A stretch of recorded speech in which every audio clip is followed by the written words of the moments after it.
এতে এবার একটু গুড় দিয়ে দিচ্ছি। ঠিক মতো মিষ্টি হয়নি, তাই জন্য একটু গুড় দিয়ে দিলাম। চিনি গুড় মিশিয়ে করলে সেটার টেস্ট খুব ভালো লাগে। বুঝতেই পারছেন কি করছি, আচার করছি, কিন্তু যে কোনো আচারে যদি একটু চিনি গুড় বা শুধু গুড়, আচার জেনারেলি গুড় দিয়েই করে, আমার আজকে ইচ্ছা হলো একটু চিনি দিয়ে করি। নমস্কার, আসান কুক ট্যুরে আপনাদের স্বাগত। এখন আমি করম চার আচার করছি। কিভাবে করছি দেখুন। এটা কিন্তু আমি কিনিনি, আমার দাদা বৌদির গাছে হয়েছিল আর কি, তো বৌদি আমাকে পেরে দিয়েছে।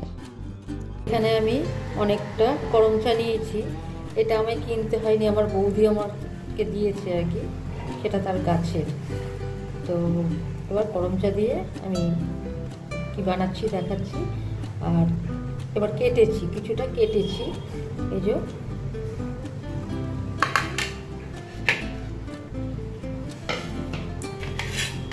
অর্ধেক করে কেটে নিয়েছি, দেখাচ্ছি।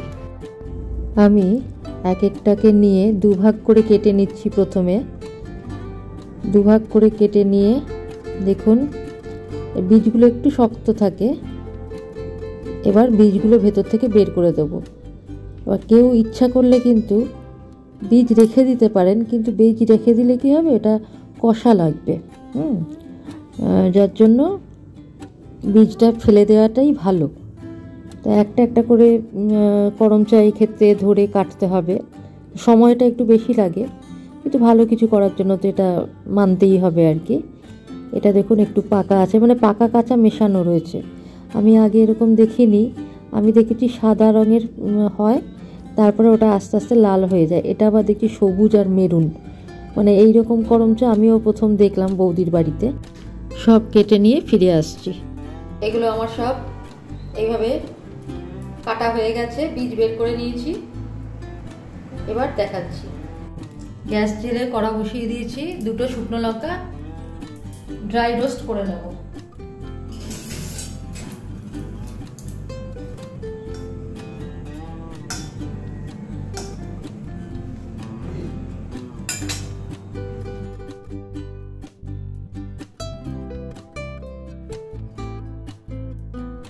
এটা আমার ভাজা হয়ে গেছে, এবার আমি এটা তুলে নিচ্ছি। এবার এতে দিয়ে দিচ্ছি একটুখানি পাঁচ ফোড়ন,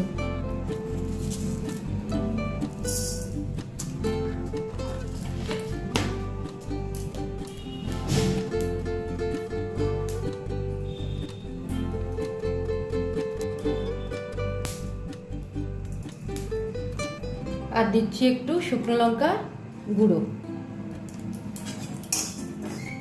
গ্যাস অফ করে দিলাম, গ্যাস সরিয়ে নিচ্ছি, কারণ এই গরমেই ওটা ফাটতে শুরু করেছে। মৌরি এগুলো পাঁচফোড়নের জিনিসগুলো সরিয়ে নিচ্ছি।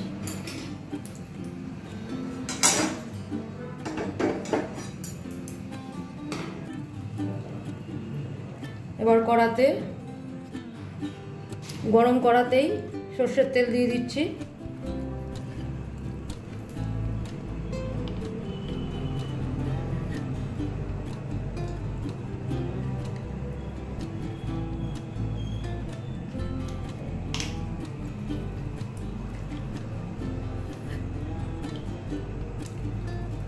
যেরকম পরিমাণ থাকবে সেই অনুযায়ী তেল নিতে হবে। তেল গরম হয়ে গেছে, এবার এতে আমি এগুলো দিয়ে দিচ্ছি। ভালো করে এবার এগুলো ভেজে নেব, কারণ যদি জল থাকে, আচার করব যেহেতু, জল থাকলে কিন্তু সেটা তাড়াতাড়ি নষ্ট হয়ে যাবে। রোদে দিলেও কিন্তু সেটা ভালো থাকবে না, যদিও রোদে মাঝে মাঝে দিতেই হয়, তবু ভালো করে ভেজে নেবেন।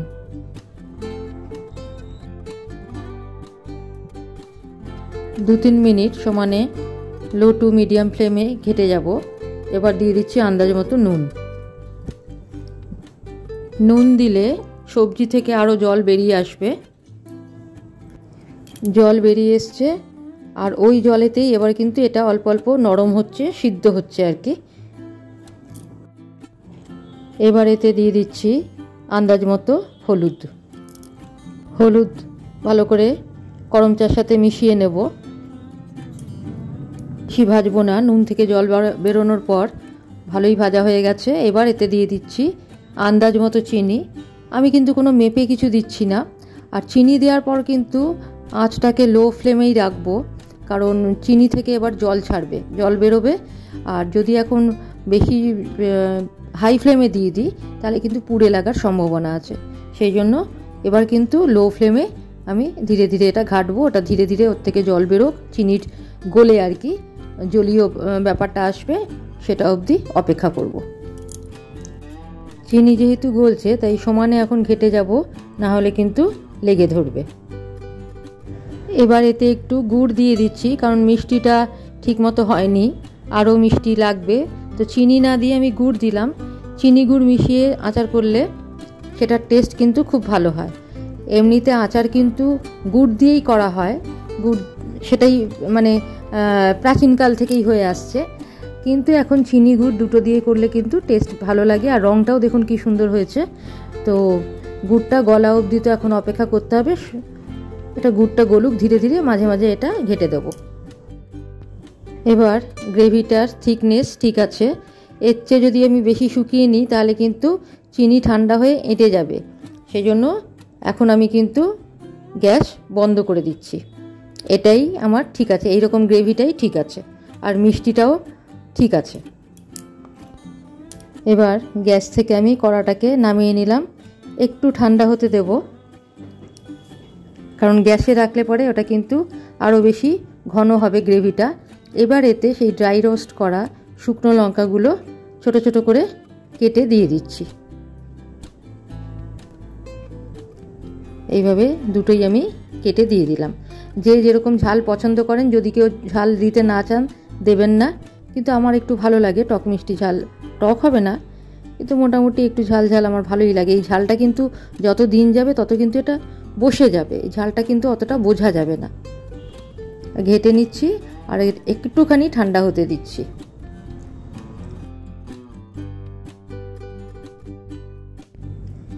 এবার এতে দিয়ে দিচ্ছি, ছেঁকে দিচ্ছি একটু লেবুর রস। লেবুর রস দিলে কি হবে, ছাঁকছি প্রথমে কেন বলে দিচ্ছি, তাহলে বীজগুলো আটকে যাবে ছাঁকনিতে। আর লেবুর রস দিলে কি হবে, চিনি যদি বেশি এঁটে যায় সেই চান্সটা থাকবে না লেবুর রস থাকলে। আর টেস্টও ভীষণ ভালো হয়, মানে লেবু দিলে পরে কিন্তু বোঝা যায় না, অথচ টেস্টটা এত সুন্দর হয়ে যায়। সেই জন্য লেবুর রস অবশ্যই দেবেন। আর রঙটাও আর একটু ডিপ হয়ে যাবে, মেরুন কালার, লাল থেকে মেরুন কালার হয়ে যাবে। অনেক রকম মানে সুবিধা আছে লেবুর রস দেওয়ার, সেই জন্য একটু লেবুর রস অবশ্যই দেবেন। গরমে দিয়ে ঘাঁটবেন না, মানে এটা একটু ঠান্ডা করে নিয়ে ঘাঁটবেন, মিশিয়ে দেবেন, কিন্তু কড়াতে দিয়ে এটা গরম করবেন না, সেটা না করাই ভালো। আমি এখানে হাফ লেবু দিয়ে দিচ্ছি, পরিমাণ অনুযায়ী দিতে হবে। ধরুন আরও বেশি যদি থাকে, কম বেশি যদি থাকে করম চা, তাহলে লেবুর পরিমাণটাও, লেবুর রসের পরিমাণটাও কম বেশি হবে, সেটা বুঝে আপনাদের দিতে হবে। আচারটাকে এরকম গ্রেভি গ্রেভি রাখার জন্য আমি লেবু দিয়ে দিচ্ছি। এই লেবুটাও কিন্তু আমি ওই বৌদির কাছ থেকেই এনেছি আর কি, তার কাছে অনেক রকম গাছ আছে আর কি। তো গেলে পরেই নানা রকম সবজি ফল এইসব দেয়। তো এইটা দেওয়ার ফলে, জুসটা দেওয়ার ফলে, লেবুর রসটা দেওয়ার ফলে এটা কিন্তু এরকম গ্রেভি গ্রেভিই থাকবে। ভালো করে মাখিয়ে নিলাম। আর এটা কিন্তু সম্পূর্ণ গরমে দেবেন না, তিতো হয়ে যাবে তাহলে। পাঁচফোড়নটা গুঁড়ো করে নিয়েছি হাফ ক্রাশ, পুরোপুরি মিহি গুঁড়ো করার দরকার নেই, তাহলে অতটা ভালো লাগে না। এবার আমার পুরোটা দরকার লাগবে না, আন্দাজে দিয়ে দেখব। 1 চামচ মতো দিয়ে দিচ্ছি, ব্যাস তাহলেই হবে। ঠিক আছে, 1 চামচ পাঁচফোড়ন গুঁড়ো এবার এটাতে মাখিয়ে নিচ্ছি। হালকা গরম আছে, তো পাঁচফোড়ন কিন্তু হালকা গরমে মাখিয়ে নিলে ভালোই হয়। আর তা নইলে কিন্তু পুরোপুরি ঠান্ডা করে নিয়েও মাখাতে পারেন। হালকা গরমে যেহেতু আমি মানে বয়ামে ঢুকিয়ে দেবো, সেই জন্য হালকা গরম অবস্থায় ঢোকানোটা সুবিধা হয়। তাই একদম পাঁচফোড়নটা মাখিয়ে নিলাম। কিন্তু এটা যদি গরমে মাখান তাহলে কিন্তু মেথির থেকে রস বেরিয়ে এটা একটু তিতো করে দিতে পারে। সেই জন্য পাঁচফোড়ন গুঁড়ো কখনোই কিন্তু গরমে মাখাবেন না, হয় হালকা গরম, উষ্ণ গরম, আর নয়তো ঠান্ডা। এবার এই বয়ামে আমি আচারটা তুলে নেব। পুরোপুরি কিন্তু ঠান্ডা হয়নি, তার আগেই এটা তুলে নিতে হবে।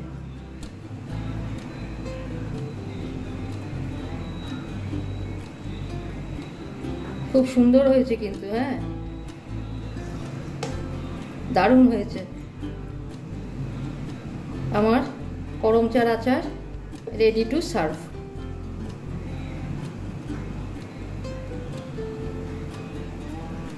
এগুলো তো আগেকার দিনে বয়ামেই রাখা হতো, এখন বড় বড় বয়াম ছিল, এখন এই অল্প অল্প করে করা হয়, এতে রাখি, পুরোটা হয়তো ধরবে না। ব্যাস, মোটামুটি হয়ে গেল সব।